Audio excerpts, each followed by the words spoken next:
পেশাব পায়খানায় বসার সময় বলবেন বিসমিল্লাহ আল্লাহুম্মা ইন্নী আউযু বিকা মিনাল খুবুসি ওয়াল খাবায়েস।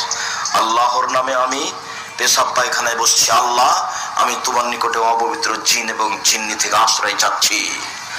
আপনি যদি বিসমিল্লাহ ছাড়া দোয়া পড়েন, আল্লাহুম্মা ইন্নী আউযু বিকা মিনাল খুবুসি ওয়াল খাবায়েস, এটুকু পড়েন, তাহলে শয়তান আপনার লজ্জা স্থান দেখতে পাবে কিন্তু ক্ষতি করতে পারবে না। আর যদি বিসমিল্লাহ লাগিয়ে পড়েন তো দেখতেই পাবে না, ক্ষতি তো বহু দূরের কথা। আর টয়লেটে সবসময় জিন থাকে।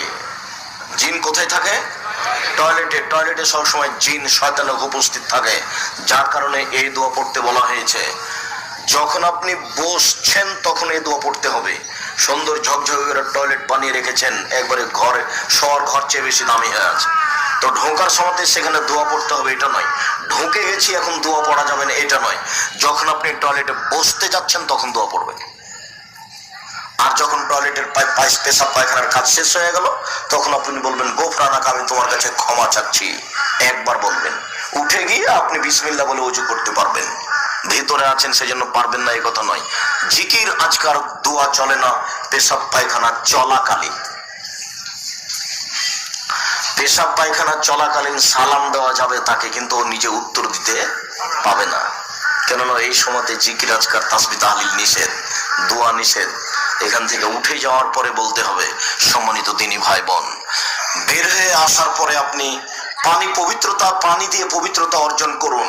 পানি না থাকলে ঢেল টিস্যু পেপার ব্যবহার করুন। আগে ঢেল টিস্যু পেপার পরে পানি, এটা নাজায়েজ, এটা হারাম, এই নীতি অবলম্বন করা যাবে না।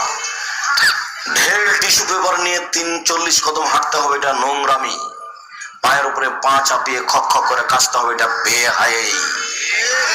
এত নোংরা এত বেহায়াই কাজ, একটা ঢেল ধরে তাকে হাঁটতে হবে এভাবে, এরকম কাজ শরীয়তে ধর্মে এটা হতে পারে না।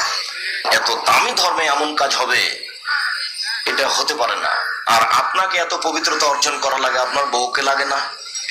যারা এগুলো করছে তাকে তো একটা হিসাব করা দরকার, যে আমি যে জান্নাতে চলে যাবো তো আমার বউ, আর তার বউ যদি ঢেল ধরে এভাবে হাঁটে তাহলে জাতি কি মনে করবে?